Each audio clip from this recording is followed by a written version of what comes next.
Hello and welcome back for the third Holy Frequency podcast episode. If this is your first time tuning in, the Holy Frequency podcast, it's all about quantum and multidimensional medicine and understanding the human existence from multidimensional standpoint. This is what we're doing here, and if that's your field of interest, please stay tuned. And I highly recommend to start from the first video and actually see where we start, what it actually is, and how we're going to assess all the different parts of our existence.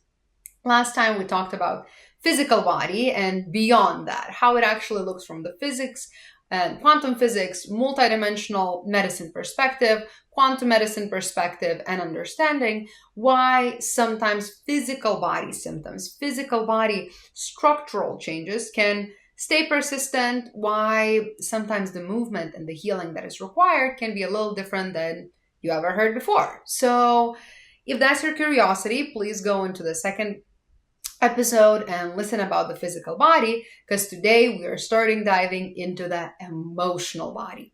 If you are new here, in quantum and multidimensional medicine, we always want to see the person, the individual that we are assessing, treating, having a consultation with from different bodies perspective. We have physical, emotional, mental, supramental, spiritual, soul level body, whatever fits your beliefs.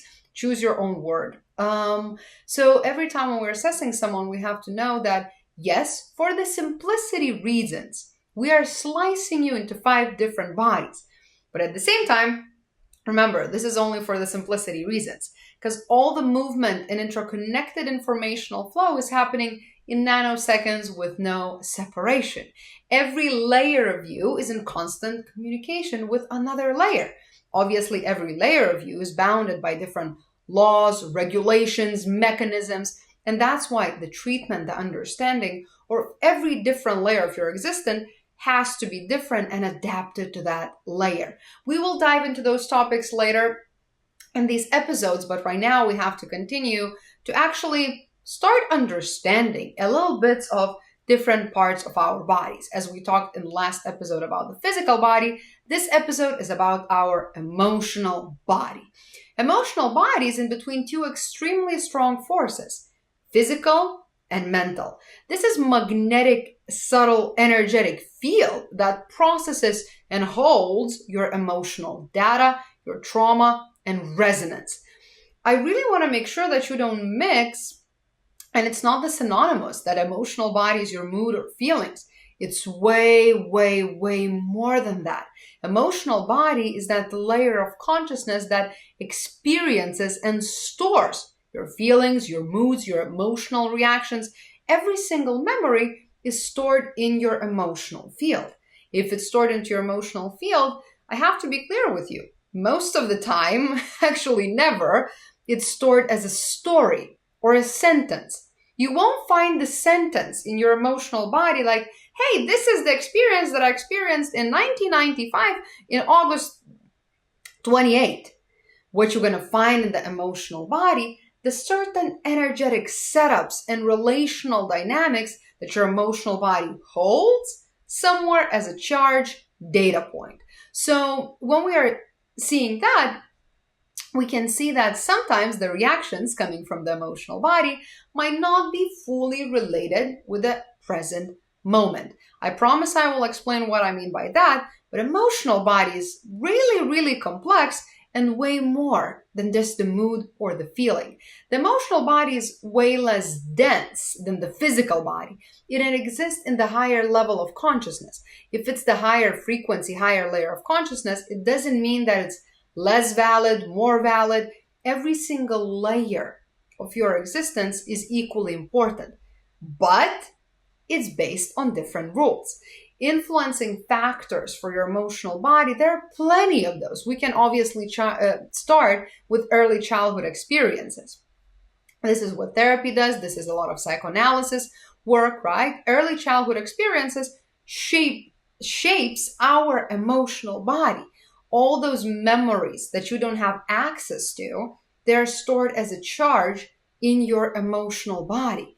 All intrapersonal relationships are held in the emotional body. Suppressed emotions, environmental emotional fields like collective emotional energy, DNA and ancestral patterns too, because emotional patterns can be very easily influenced by ancestral and generational experiences that are encoded in your DNA.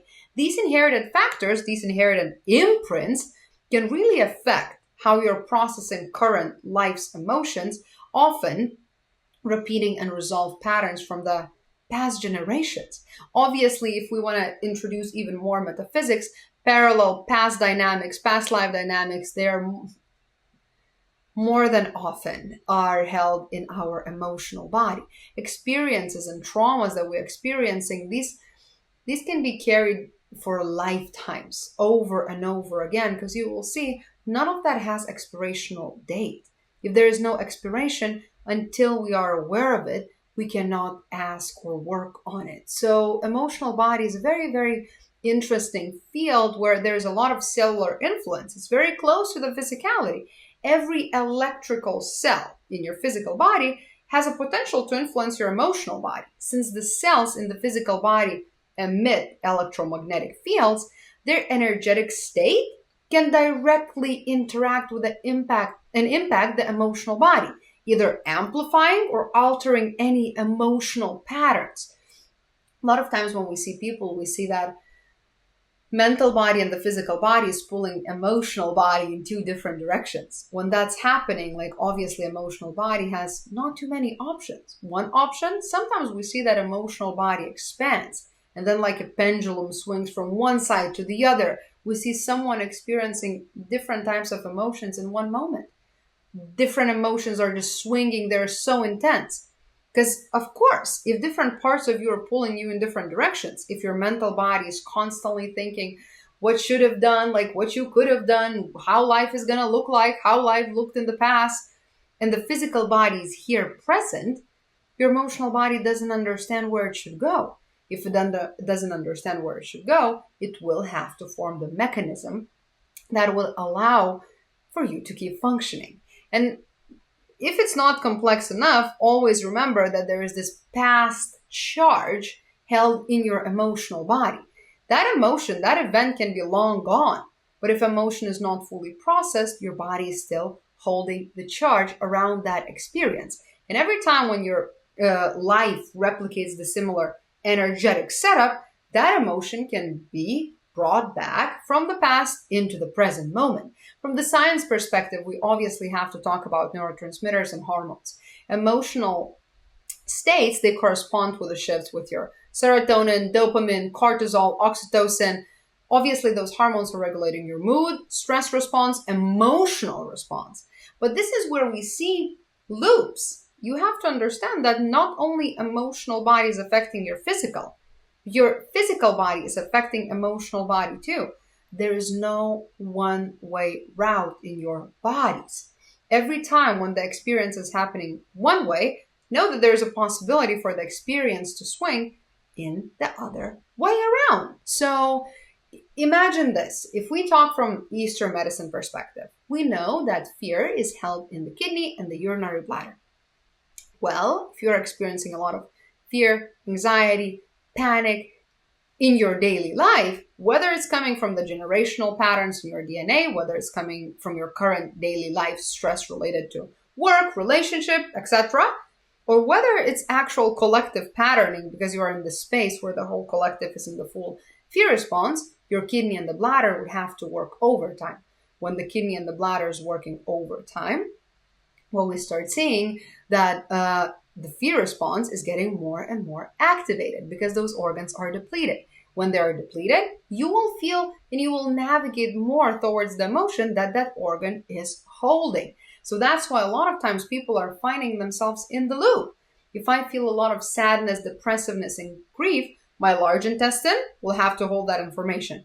If my large intestine is not healthy, I have a tendency to feel more sadness, grief, and depressive thoughts. It's a constant loop, so we have to find a way where we can actually intersect with it and where we can actually heal someone. Because again, the entry point, we have millions of those. Because every time when we talk about more magnetic layers, emotional, mental patterning, we're constantly opening the Pandora's box, whether that is your own emotion, transgenerational emotion, and we will talk more about the DNA in the future episodes, whether it's collective emotion, whether it's past parallel life related emotion. All of that is important for your system. So sometimes when you feel something, you have to trust your emotion, but you also have to hold in your mind that there's a huge chance that that emotion is just past resonance from the experience that you were not able to metabolize. And obviously here people would say like, well, you should go and do emotional release or somatic work. It can help. But a lot of times you have to see if your physical body has enough capacity to hold that massive wave of the past emotion. Because no, the more distant in time the emotion was locked in, the more energy it requires from your body to actually deal with it, heal it, and let it go. It's not that simple as like, oh, you notice that you have a lot of grief, so just let it go. Emotional body does not respond to that. Emotional body usually doesn't respond to anything aggressive. Can you imagine the level of magnetic force that emotional body has?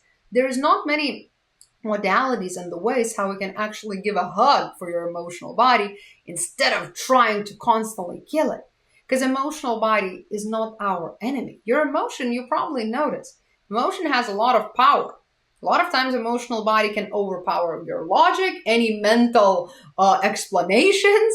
Emotional body is functioning differently. Even though emotional and mental bodies, they're very, very closely related. We call it psyche, the combination of emotional and mental body. I will call it psyche, and I will give you this. So next time when I use this word, you would know what I'm talking about. Emotions are, in general, emotional field, it generates electromagnetic fields too. These are very dynamic, constantly shifting, resonating at different frequencies depending on emotional state fields. These magnetic fields can move through your biofield. It can influence both your own energy and everyone around you. Because this is electromagnetism. There is a reason why your therapist usually sits so far from you. Emotional body is very, very magnetic. So emotional states, they can get transferred. We can talk about collective in the future episodes if you want to understand how collective fields are affecting us, because we are individuals having experience in the collective field. Emotional state can also synchronize with other individuals that are nearby you, creating collective emotional fields too. So yes, you have that experience in collective, and more individuals can create collective experience too. You know, everyone, we have emotional home. When I say emotional home, you know, not for all of us, home is the most pleasant space to be. For some of us, home is a space that we are not happy in. And if that's the case, you still know that doesn't matter what happens, there is still desire to go back home. An emotional home is exactly like that. Wherever you spend the most of your time, that builds your body's emotional home. Every single organ in your system adapts to it. Your hormonal, nervous systems, everything is adapted by your emotional home. The easiest way to know what is your emotional home is look where you're actually going when uncertainty happens. Any type of uncertainty based events, they will bring you back home.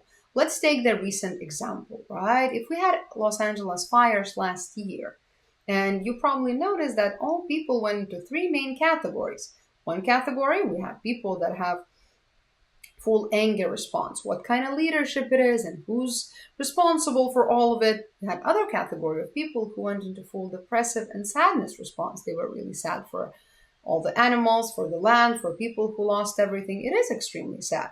We also had another category of people that went into the full fear and anxiety based responses, where it's like, should I move? Should I not? What do I do? Should I leave this space? What's going on? You can see where everyone is functioning, where is their emotional home. Because if uncertainty happens, you will come back home. And then don't be surprised even if you don't feel on the daily basis, you don't feel fear, but uncertainty happens, you go back into full anxiety response if you start having urinary bladder, kidney-based symptoms. The symptoms don't necessarily have to be UTIs. The symptoms can actually be low libido, headaches, vision problems, lower back problems, chronic fight or flight. These all are symptoms of imbalance of the urinary bladder and the kidney. So I really want you to see Where are you going when something is happening? That will give you an idea. What is the main field, emotional electromagnetic field around your body? And there's non-local influence. And in quantum physics, non-locality is one of the laws that we constantly gonna get back into, even in those episodes, because emotions can spread non-locally, meaning they can travel faster than light through the entangled energetic fields. This also suggests that emotional energy is not confined by space, time, and it can influence everyone, even at the distance, whether consciously or subconsciously. You probably know a lot of stories and maybe you even experienced that in your life, where when something happens for someone who you really care about, you can feel like something is off in your system, even though that you are not close in proximity with them. Your body feels it. Your emotional body feels it right away. That is entanglement. And the magnetic nature of the emotional body means that emotional energy moves, flows, and circulates in throughout the energetic field in patterns. As magnetic field moves through the physical space, emotional energy moves through the body and environment. This flow can be influenced by external emotional energy from other people, from other environments, and internal emotional processes equally, and can either allow the flow to happen freely or can really almost block the flow. And this is where we start seeing a lot of emotional disbalance. You obviously know that emotions, if you're here, I think you already know that emotions can be stored in the body too. Depending on the magnetic movement and energetic imprint of every emotion, certain emotions have typical places where they live in the body, where they are stored, right? For example, we know that grief can be stored in the chest, guilt in the large intestine and the jaw, the fear in the kidneys and the lower back. It is true for most people, but there's a thing called emotional coupling that no one is talking about, and if there's curiosity, we can dive there, because sometimes your emotional patterns does not match your physical body patterns, and then we have to learn who are we trusting more, because none of them is lying, but one of your bodies is showing the true emotional response, and another body can just show the defense and the actual created performance there. So, but that's the future topic. That's really more difficult concept, how to understand, how to separate that in yourself, in your clients, in your patients. And I'm teaching a lot of my dear students that what is the emotional coupling and how to actually understand if that is the true emotion that someone is experiencing, or is it charged and coupled with other emotions. So when we talk about emotional body, I really want you to know that every emotional experience that you have is valid. But when you are noticing that the trigger is this big and the emotional response is this big, there's a chance that your body is holding the charge. There's a lot of unprocessed charge around that emotion. And every time when the present experience replicates the similar energetic constellation, that charge can be brought back into your present moment. I also want you to know that, and we will dive into the psyche, how the splits of the psyche affects that, but sometimes emotional body responds from the trauma freeze state. And sometimes you will see that in the emotional events, you will go back into the certain ages, into the certain fragments of yourself where your emotional body is fully freezed and locked. Again, these are more difficult concepts that we will have time to dive into in the future episodes. Right now, I just wanted to introduce you into the nature of emotional body, because understanding what's happening in that system around that beautiful fluid cell and how it can get stagnant, how it can actually, we say emotional spectrum for a reason, right? It has to be a spectrum that you're moving through. And if you're noticing that you're locked in one part of the spectrum over and over and over again, or your spectrum is so wide that it actually affects your daily life, this is where we want to look into the emotional body and see like, okay, what might have happened there? And where is actual, what is the pie chart of the reasons that are influencing your emotional body? Because a lot of times reacting from the emotion is just reacting from the past to the current present moment. And you understand that that would create a lot of confusion for your system, for you, for people around you, for the environment. And the goal is to always know that your body is not going against you. The emotion that you're feeling is not false, but sometimes the emotion that you're feeling is just the past charge. And we really want to make sure that you learn how to separate it and learn how to allow your body to release the past charge. You have to be careful with that because some emotions are held there somewhere deep down for a reason. You don't want to just take the lid out of the boiling water if you don't know if your physical, mental bodies and other layers of your existence has the capacity to hold it. So the work here is always assess what is the most optimal state. So if you find someone saying that it's like, oh, if you feel a lot of sadness, just go and do emotional release, this is your red flag because we have to see where that sadness actually lives. Is it coupled emotion? Is it the last emotion? Is it the true emotion? Is that emotion stored in the physicality, only as emotional chart, in the mental patterns? Like, because your thoughts, they work like a container for the certain emotions. So we want to find those loops and understand why they form there and how can we actually allow your body to move past that. So my invitation is for you to spend some time to see what is my emotional home, where I usually go when life gets uncertain. And I would love to tell you that, like, oh, life is going to be great. Life is everything. Life is a spectrum equally as your emotional field. And we will have different experiences. And knowing where you usually go when uncertainty happens allows you to see from what kind of emotional state most of the time you're making the decision. And you know that different emotional states would influence different decisions. So my invitation is to spend some time with your emotional body and understand what is my emotional body made from. And next, we're going to dive into the mental body. And we're going to have a lot of future episodes on the DNA, consciousness, how it affects us, supramental field, where the cells are actually held in your system, templates, and everything in between. So stay tuned, and we are just starting.